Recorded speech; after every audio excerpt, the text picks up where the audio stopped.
game. I think Alliance might actually even be setting up for it, because Pugna and Clockwork have so great synergy. Clockwork initiates and starts the fight and forces the enemy team to react, and if they react into another ward. And then you have Dragon Knight in the front lines as well, pushing towers and dealing damage and burning shit. So it's really great. I think Alliance could totally pick that. We're going to see if Liquid lets them. So far they do. They get 2 supports in Crystal Maiden and Dazzle here. Turn to pick. Really interesting opener here for Liquid. There's the Dragon Knight. Oh boy. You are a genius, Sindoren. Genius, I say. If I'm a genius, then Loda is a genius too. I can live with that. Yeah. I'm down with that. This is... Oh boy, what did Alliance just get here? I think they got such an amazing draft. Now, Liquid... I have to mention, before you go into this, I have to mention Skywrath Mage as a potential pickup for Alliance, because the damage going on to a Decrepify, not to mention the easy setup for her, the ult on top of Cogs. Just throwing it out there. And Wraith King is also available for Team Liquid, but because they've been picking him left, right, and center, but I don't think they're going to pick him now with that lineup. I think you're right. I think Alliance will get Skywrath as one of their supports. It's one of EGM's beloved supports, and it's perfect here. There's so good setup, like you say. Has okay synergy with the way they want to play the game. Dude, we're on fire right now. Sand King. I know. It's going to be the last one for Alliance. And Sand King was the, even though he in this pool is probably a pretty good overall, I would say it's an easy last pick for Alliance, because if you pick a Pugna, you 100% guarantee that the other team will not pick up a Sand King, because it completely counters Epi Blink, 100%, not even close. But Puck's gonna be the last pick for Team Liquid, so I really like watch towers go down. But I mean, Team Liquid has a very survivable lineup with Dazzle. Razor usually picks up very tanky items. Puck very elusive in nature. Shadowfiend very squishy though. So this is just going to be one of those games that we love to watch, where no team is really banking on going super late game. I guess Liquid could, but at the same time they have Shadowfiend and Razor, which I would say wins the late game against Alliance's matchup, especially when you have a Puck who's also a great gamer for the initiation and setup. But both peak at around the 20 to 30 minute mark when they get really strong. This is going to be a game completely decided by ridiculous team fights, and I just hope we get to see some big plays from both teams here, because the potential is definitely there from the drafts. And let's have a look at how they're going to lane in from the get-go, at least for Alliance. It's actually going to be Ake playing as the Skywrath Mage, because they put the Sand King on EGM, who usually plays that one. Loda will be playing as the Pugna. We've got S4 on the Dragon Knight, and no surprise, we've got Bulldog on the Clockwork. So very straightforward from Alliance. By the way. Okay, just making sure. Koivka, gonna be the mid Shadowfiend. And then at top lane, looks like gonna be Way2 playing the Crystal Maiden. Razor played by TC, no surprise there. And Fluff on the Dazzle, with the last one being Bulba on the Puck at bottom lane.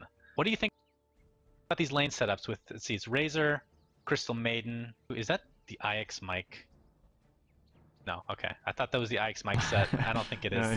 No, it's not. This is the, I think it's the Snowdrop, isn't it? Snowdrop, yeah, Mantle. Okay. I think I have that one myself. Yeah, okay. But Liquid's lanes, I think they make sense from the perspective that they're probably expecting... Well, what should they expect, actually? I think it's fairly obvious that S4 is mid on that Dragon Knight, so they're going willingly into a Skywrath Mage Pugna Sand King trialing, which I think is actually really strong lane. I'm not sure this is an easy win for Liquid in that lane, although they do have... They have Razor against... Well, who can he drain? He can drain the Sand King reliably, not really the other heroes in the lane, and Dazzle as an aggressive support, not really the best. He's more of a defensive support, so I don't really know about this from Liquid. I'm not sure if this is going to work out the way they hope, but at least they're triple range. Yeah, well, the push is there overall for Alliance with Pugna. I mean, Pugna outpushes pretty much any hero, once he picks up the arcane boots at least. But again, a lot of survivability with Dazzle, and of course Crystal Maiden, one of the top supports, thanks to the early nukes coming out from her and giving mana to the rest of the team, which is always nice, although Razor doesn't really care too much about that. I think it's an overall pretty even lane. Of course, as I say that, it's probably going to be completely favored in one side, but again, these are like weird tri-lanes that are seen very often. I mean, Razor tri-lane is not something we see very often. I mean, typically, I was actually expecting him, well, not expecting him, but it could have been a good mid against a Dragon Knight. He has to rely completely on Dragon Breath. But so is Shadow Fiend. He's also a good laner against Dragon Knight. That's a good thing for Liquid here as far as that goes. They're gonna win the mid lane if they don't make a mistake or get ganked horribly. SF is one of the heroes that beats Dragon Knight, so is Razor, so they had two options. And as far as the bottom lane goes, they're gonna put Bulba as Puck against actually a dual lane so far. Ake is gonna start down here, which to me is a little bit weird, but might be worth it in the end if they can completely lock down Bulba and maybe have the threat of Ake rotating towards the mid to put some pressure on the Shadow Fiend, then perhaps it's worth sacrificing a bit of farm on Loda for that, as EGM is going to try to pull himself a little bit of experience. Well, Puck's going to have some trouble against Ake in general. I mean, he can elude a lot of the Arcane Bolt and the Concussive Shot, but once Ancient Seal's leveled, goodbye every spell from Puck, and that is a huge counter to him, as Loda is going to take some neutrals, but looks like Liquid's going to get the better of that overall. Mid Ake actually lane. putting a lot of pressure here. Oh, he's still it's still a 1v1 going on. I switched over like 10 minutes ago. Okay. Well, top lane looks like Loda's going to be dove on. Are we going to have any TPs? Probably a little bit too early. There you see Static. What is that called? Static Link. Oh, I was so close. Loda though, completely drained. Will have to completely rely on his Duke, and that's not going to be the case. Nothing's going to happen as he goes down immediately. EGM, nice block though. Is this going to force TC to die? Loda immediately TP. Oh, but he finds an avenue somehow through the trees, and of course Dazzle's going to continue to keep him alive thanks to that Shadow Wave. So Liquid getting first blood, surprisingly. If Ake had a TP there, I think Loda's juking there could have turned that into a really big play for Alliance, but Ake not ready with a TP scroll just yet, and it's the first blood going the way of Liquid in a lane where I guess you have to say when they're playing 3 against 2 like this, they have to make it count, they have to get this kill, so good job by them securing that. And at the same time, Bulba in the bottom lane is actually getting a lot. Ake has been putting some pressure on him. As far as farm goes, he's only got 2 CS, but he's still level 3. Doing a good job disjoining a lot of the harassment here with the phase shift, so I would say so far so good for Team Liquid. Loda forced out of lane, only level 2 thanks to that early death, and with a 2v3, it's going to be a lot. I mean, we were assuming it was going to be a tri-lane versus tri-lane, and I think it was maybe a wash overall, but I think you're right. If Skywrath Mage had TP'd in, would have been probably a different story, but as a result, Liquid's going to be taking the advantage in that tri-v2. And Puck isn't really being punished. I mean, he's staying out of lane a bit. He's still getting the experience, though, overall, so I think he'd be happy with that, at least for the short term. S4 going to be bottling this double damage rune, thanks to I'm actually surprised that he was able to push faster than Shadowfiend. He's not going to really miss many creeps here. It's because of the time in the game. Shadowfiend isn't the greatest pusher in lane until he hits level 5 and level 7, at which point he's just one of the best. He's really quick. DD's going to be used here by S4. He's putting a lot of pressure on Koikva. One more hit and a Flame Breath could do it here. Needs one more attack, eats the tree. Oh, what a play from S4 right here. Very nicely done. Beautiful. And I was about to say, he's doing a really good job staying on par and farm with Koikva. Now he even kills him here in the lane, so seizes the opportunity there. Very, very well played by S4. And it looks like Bulba was completely forced out of lane, so he has to go all the way back to base. Koikva did pick up his bottle finally. He was trying to ferry it via the courier, but it was that was probably the slowest courier I've ever seen. Although if you have 2 bottles, I think it stacks too, so maybe that's not the slowest courier we've ever seen. Loda, what did he pick up? He got his boots. Boots? He got his boots, okay. So not going too well in that lane for Loda whatsoever. But despite the death from Shadowfiend, he's still getting last hits, so he's gonna be fine, I think. Loda now contesting a little bit here. He has the Nether Ward placed, so Liquid a little bit hesitant to cast spells here. I still think now the way the game has developed for a bit, I think Alliance's investment is actually paying off. Bulba is actually in a lot of trouble here. Aki's almost gonna get him. 17 HP left on Bulba there as he salves up, but they're going on Loda. There's going to be 2 fights at once. We're going to focus on top. Is Loda almost going to go down? Yes, he does. Actually, we're going to be watching mid. S4, pretty sure he's going to be able to get this kill. No, he actually forced completely out by Shadowfiend. Sand King did end up getting the kill on Razor, so they made the poor choice in camera work apparently, but I really thought S4 was going to be able to get that kill thanks to his Dragon form and haste, but that wasn't the case. As Loda is forced to TP back again. Poor Loda, man. I mean, Pugna is one of those heroes. You really need levels, you really need farm, at least in the early stages of the game. He's getting nothing. I mean, he has 13 last hits compared to the Razor with 17. I guess it's semi-even, but he's just dying left and right. I still think the right comparison right now is to compare Loda to Bulba. because they're kind of in a similar position where they're on the easy lane, but in an unfavorable matchup in terms of numbers. Aki has now left the bottom lane, knowing that Bulldog can easily take care of this in his own. He's almost level 6 against a level 3 puck now because of Aki, and that's what I wanted to say. In the start, it didn't seem like a good investment for Alliance, but since the trade they got top with 1-for-1 kill, the fact that S4 killed mid alone, I feel like Alliance is getting a lot more out of this early game right now. Even though they're behind on gold, they're ahead by about 1,000 experience, and a lot of that is going on to Sand King, who is just,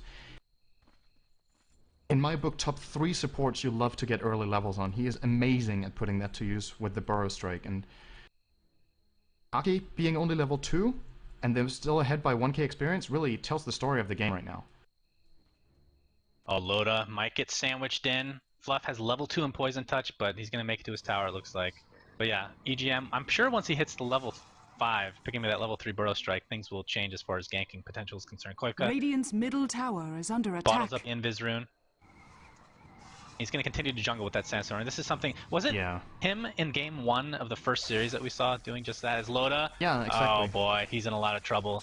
Doesn't have enough to decrepify. Wouldn't have saved him anyway. Boy, oh boy. That is a disastrous lane for Pugna. I still think overall, in the grander scheme of things for Alliance, if Loda he doesn't need incredible items in this game. He needs level 4 Nether Ward. Oh, Aki's in trouble. He's gonna get frostbitten. That was a little bit of an ambitious TP there. Gonna get killed off here. And Liquid finding a couple of good kills here. But speaking of Loda, I don't think he needs more than just some good levels right now. Level 4 Nether Ward, level 4 Nether Blast, and maybe a mech should cut it for Alliance's strategy in the early mid game when it's supposed to peak. He doesn't have to get incredible farm. But Liquid doing some good job there on the support rotations. Bulldog. Oh, he wanted to go for that so bad with the Invis Rune there. Keeping Koivka safe for now. Yeah, Koivka, Invis with way 2's support. And this tower's going to go down one way or another, and it looks like Alliance will get the last. I mean, you can't really deny against a Pugna blast, Nether Blast anyway. No. And I guess he's kind of resigned to doing this, just roaming and pushing down the towers, because he's not... I mean, he's getting some levels, but he's still dying a lot in that top lane. That's really just a death trap. I don't think he's S4 almost getting the courier here. It's one more hit, it's not going to get it. But that was Loda making a comeback right there. Good rotation from him, deciding not to go top again, but going mid, securing the tower, getting the last hit, and now he's suddenly on about 1,000 gold after having that terrible start. His boots, 1,000 gold. I'd be okay with that if I were him right now, considering the situation he's been put in this game. That is very true. TC trying to apply some pressure to this top tower. Dragon form complete for S4. Looks like Clockwork picked up a double damage, but he's nowhere close to... Well, I guess he could get mid, but probably not going to do so. Just looking forward to seeing some ganking potential from him, from Sand King, who is level 6 now, actually. Puck. Oh, bottom lane, Dream Coil's going to go off. He's actually going to run right through it. Isn't going to be enough. Waning Rift. Wow, look at it. He's actually staying around a little long. Shadow. What is that called? Poison Touch. Surprisingly, enough damage. And Graves can keep Fluff alive. Oh my god, oh my god, oh my god, oh my god. Okay. He was starting to run away from the tower for some reason. Dire's bottom tower that would have is been really under bad. Attack. As Alliance is just doing what they were built to do, they're going to be pushing down this tier 1 top. Yes. And now this time I think Liquid won't let them do it. Okay, really aggressive play here from EGM, but there comes the hook shot. Into the cogs. That is a double cogs. EGM not able to get off his ulti in time, and a double kill for TZ. Mostly because of the Crystal Maiden ult, dealing tons and tons of damage. That freeze and they don't even get the tier 1 out of this. Was incredible. I think Bulldog got really unlucky there. I think he didn't get a single battery assault proc on the Crystal Maiden who was channeling there inside the cogs, but there were a couple of other targets, so it's possible, of course, that to just get unlucky a few times in a row and then the freezing field has already done its job. And Liquid suddenly up 7-2, getting a lot of good kills, and now they're just snowballing on farm. Koivka in the mid lane on Shadowfiend has gone for Hand of Midas and has 70 CS at 10 minutes because of the laning. So all of this...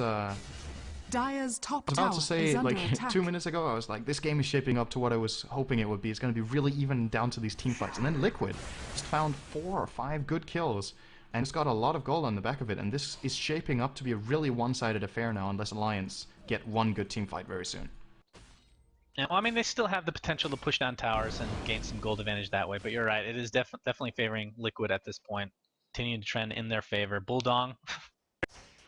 I hope he actually changes his name to that, because that is amazing. Gonna get a little bit of harassment from Bulba, putting out the zoning cogs, and that will break that up, it looks like. But S4, going for the Invis Rune. Maybe this will set up a potential kill at bottom lane with the help of Dire's Ake, top who tower does not is have under attack. his ulti yet. I really want to see that coupled with the Clockwork ult. Of course, it's kind of like Sunstrike in the fact that it shares damage, so you kind of only want one person in the cogs as far as efficiency is Dire's concerned, top but tower has I guess it been depends on how much denied. damage you're going to be dealing out overall.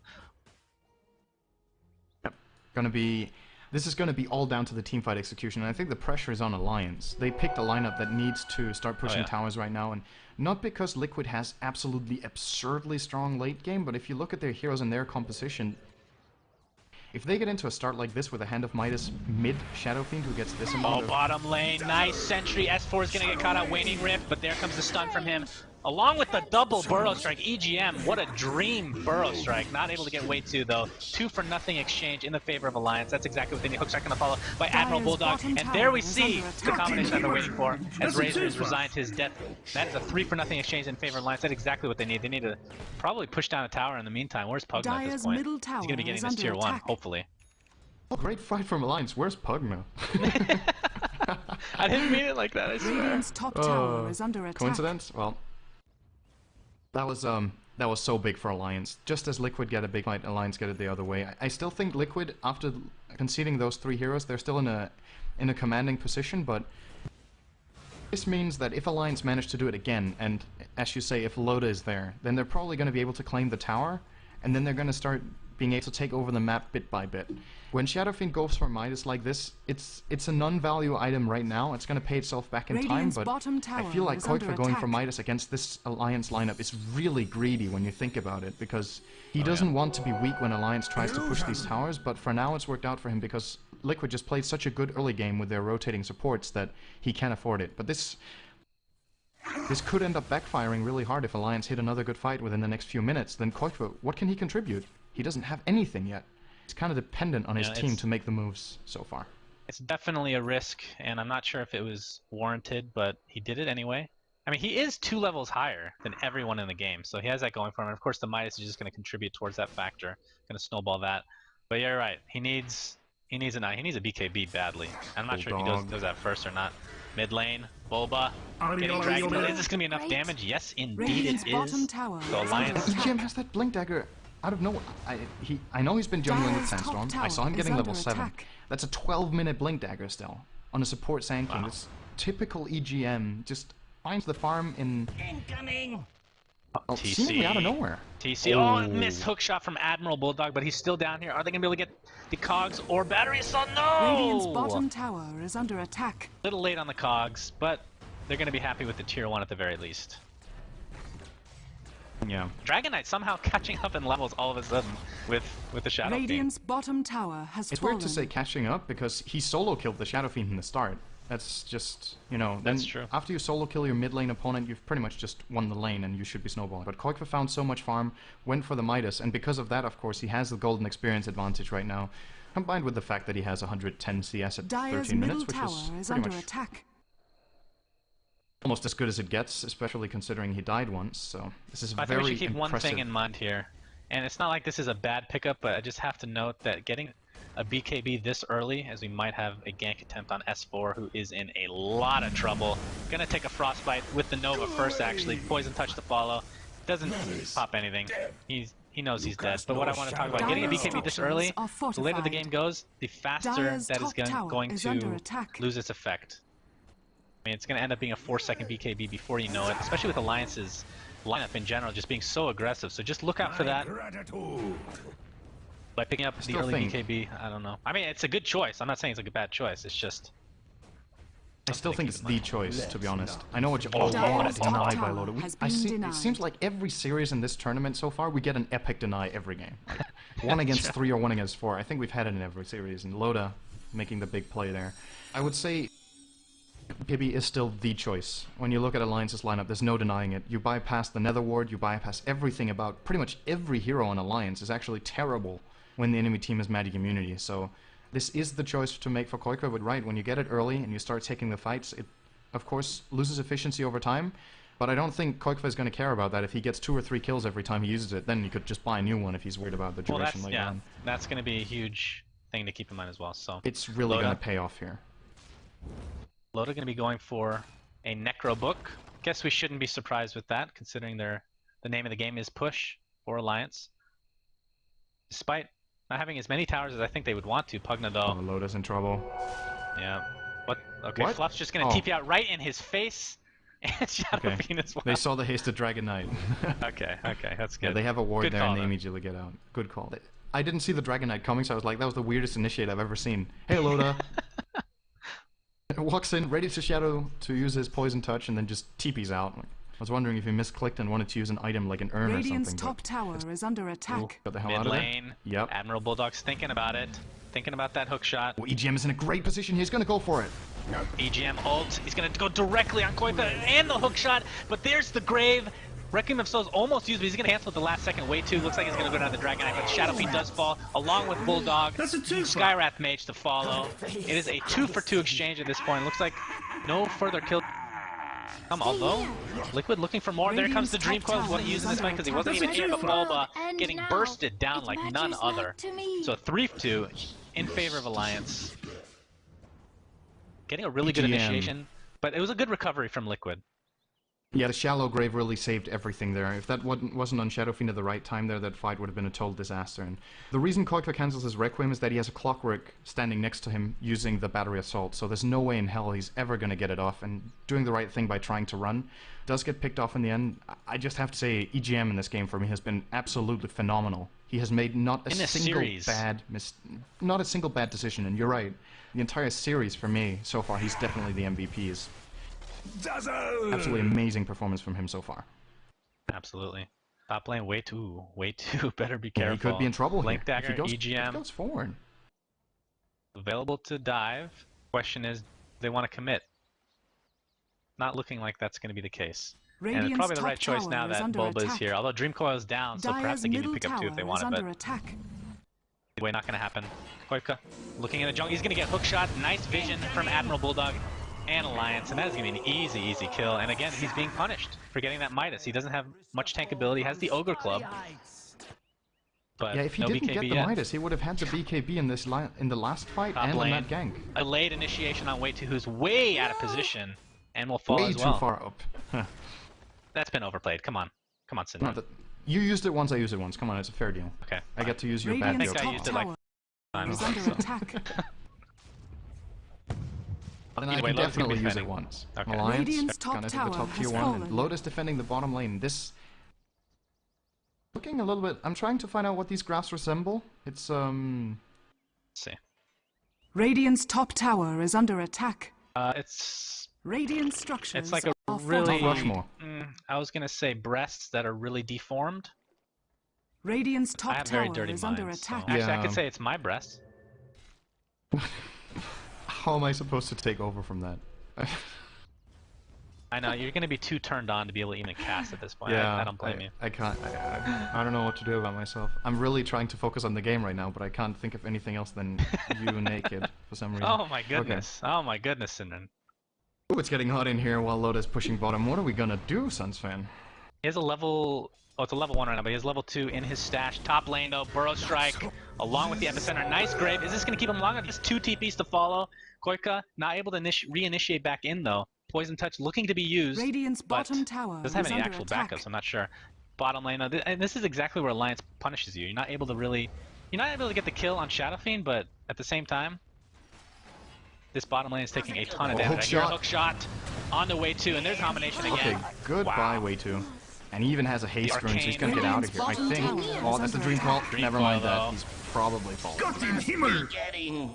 And in the end, not really worth the trade for a lowly Crystal Maiden. But again, Radiant's top tier two. tower yeah, is bottom under tier 2 and attack. top tier 1.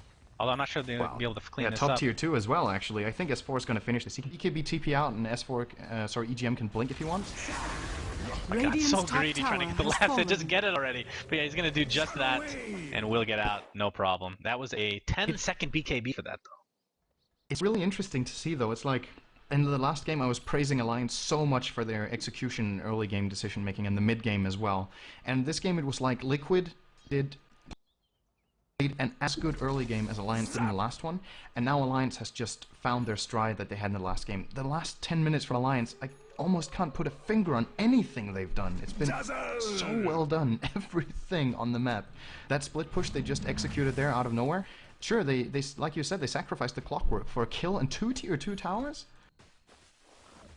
This was looking like Liquid's game 10 minutes ago, and now Alliance has just like this graph. I can't even justify calling it a bad play from Liquid. I just think Alliance has been phenomenal. Well, I don't want people to confuse it. I mean, I don't think they've been playing poorly. It's just more Alliance just playing out of their minds right now. And they're taking their lineup to their advantage. They're getting Necros, and I believe even Sang King is almost done with his Necro. So that is just double Necro book, which used to be, I remember in Dota 1, that used to be the limit, is 2 Necro books. It wasn't like built into the game. It was just like, you can't buy more than 2 Necro books. This part of the rule set. I remember those days. There was actually a time when you can only have 1 mechanism as well, because they stacked when you used them as well. Oh, I don't remember that. And that's only awesome. 1 refresher or per team for no reason. I don't know. It's a little... Refresher, really? Yeah. Wow. Oh, TC's gonna nice plasma field here. I think Alliance is still gonna get BKB as well. He's gonna pop it.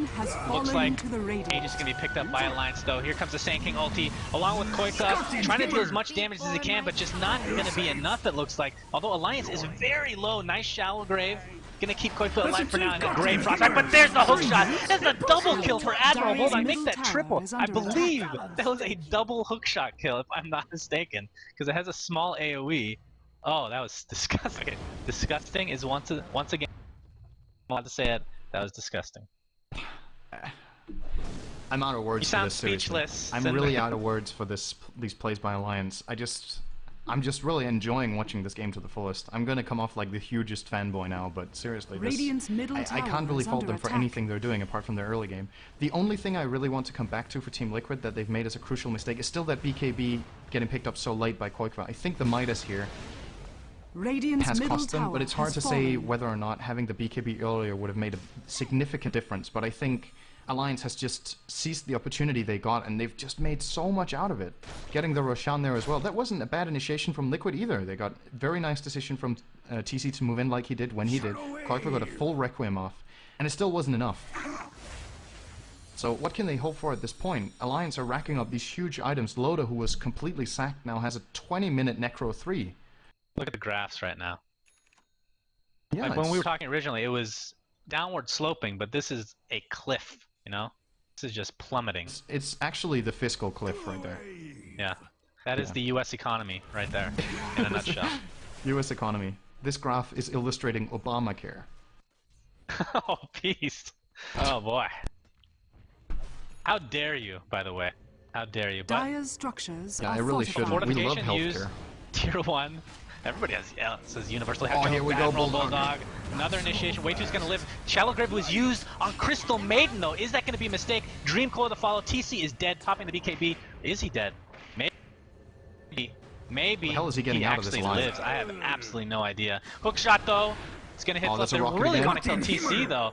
Rocket. Not sure that's gonna be enough damage, though. Rocket. Not gonna hit. Somehow he got out. I thought it was gonna be a big mistake on the Grave, but turns out to be fine, as Dazzle's the only casualty. Really just wanting to stun the crap out of Puck for some reason. Really hates that wench. Middle tower is under Show him his attack. bossy gem right there. But while this is happening, just keep in mind, Shadow Fiend not feeling comfortable enough to be in team fights, apparently. Radiant Pushing structures this bottom lane. are fortified. There's a Burrow gonna initiate again. Way 2. Oh, Way 2 is gonna go down to the drain from Loda, and Bulba will follow suit. The Ancient Seal silence is just way too much for him to handle. Shadow Fiend is here though. Wasn't able to take down that tier 1 tower. But you're right. I mean, the BKB, like I was obviously talking about if this went into late game, the effects that the BKB buying it early would have, but didn't get it early enough in this particular game. I mean, if he hadn't gotten the Midas, what would he have gotten after the BKB that would help him team fight right now? I'm not sure where to go for Liquid for what's Bulldog doing. He's showing. I'm he's looking at these Fluff. hook shots for no Fluff reason. is like doing a chant dance here. Stopped. He got shy. Yeah, I'm gonna start using that Obamacare term better than I did just then, because that should be when it's completely even, right? That's when the graphs aren't changing. That's when it's in 0. The Obamacare graph. Well. I don't know, I'm trying to make a point out of it because that was a stupid comment and I can't find any reasoning. Actually, it made more sense when you said it originally, to be honest. But of course, it'll... The problem is I was insulting my own ideology because I think it's a great idea, so I came across the wrong way.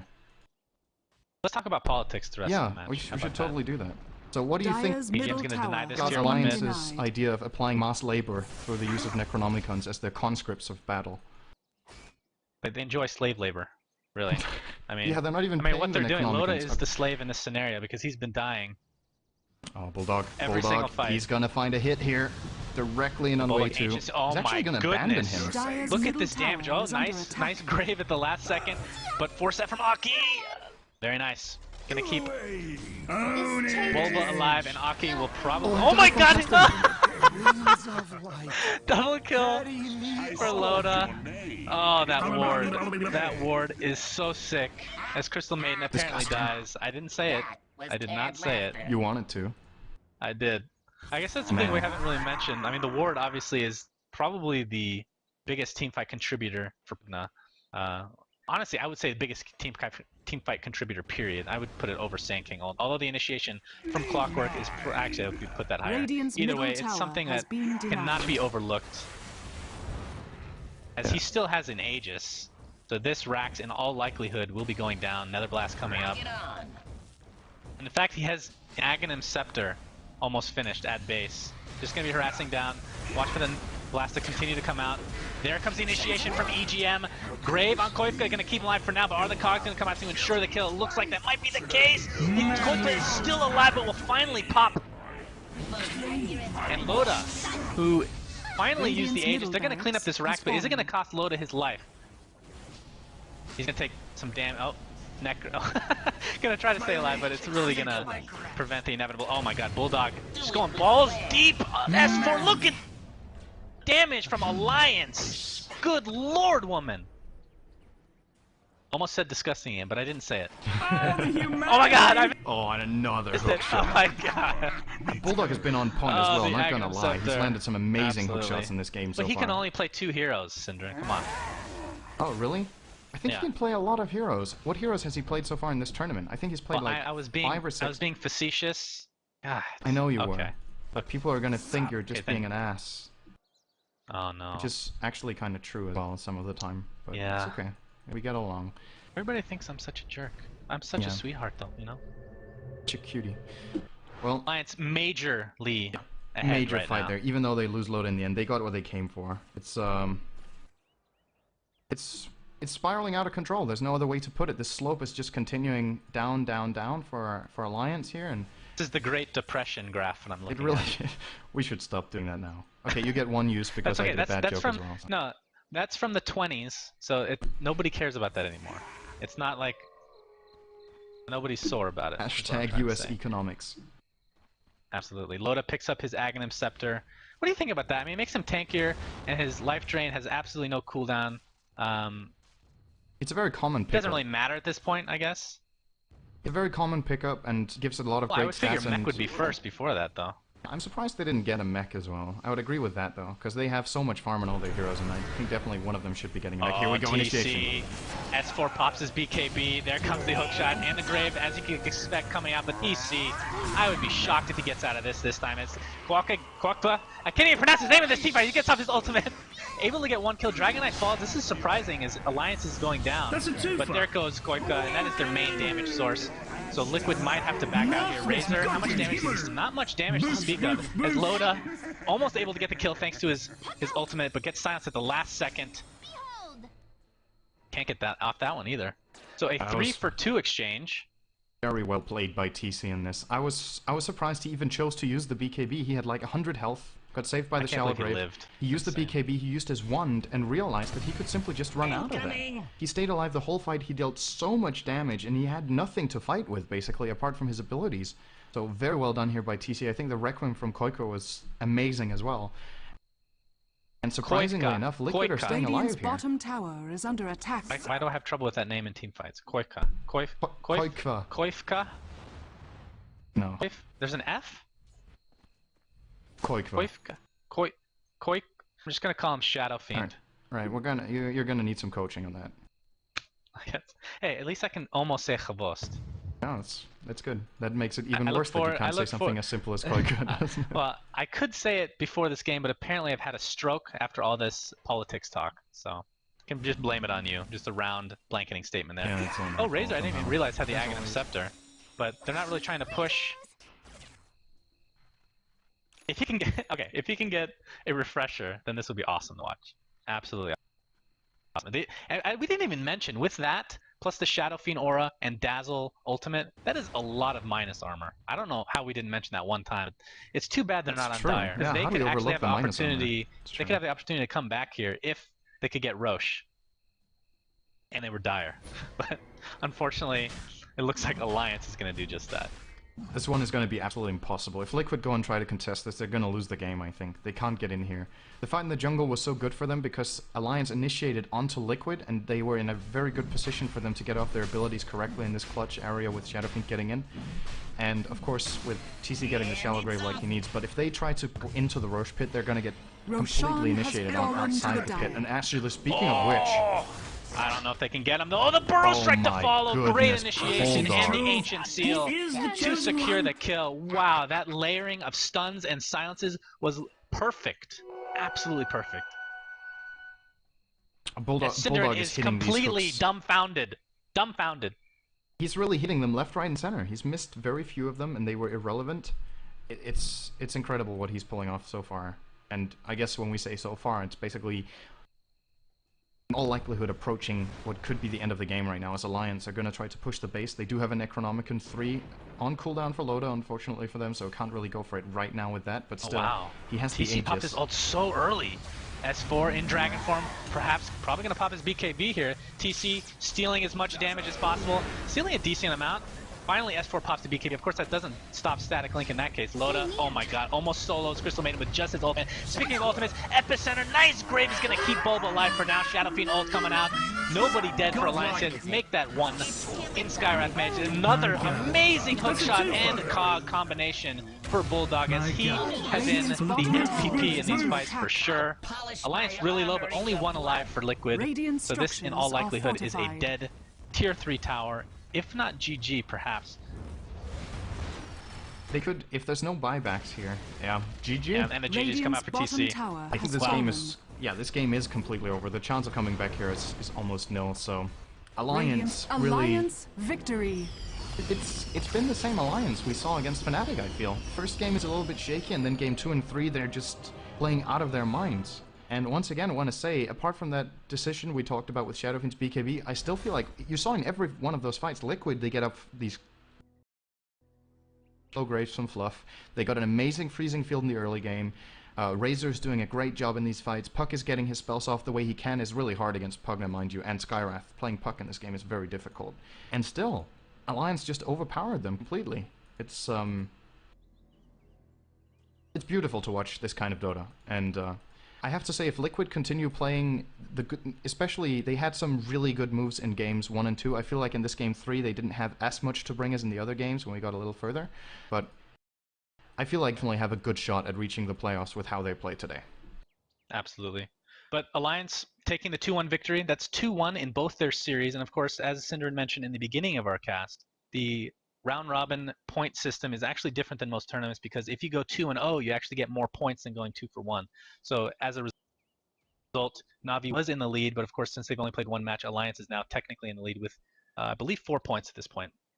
Anyway, that is our day of casting. After we're going to have a commercial break here coming up soon, but after that, we're going to be choosing our winners of the Logitech giveaway, so be sure to stay tuned for that. Aside from that, this was SUNSfan and Cinderin of Dota Cinema Casting. Keep in mind that the rebroadcast will be coming up right after this, and if you want VODs, they will be at dotacinema.com because our VODs, in fact, I'm going to be making a video soon to show you guys how to use VODs.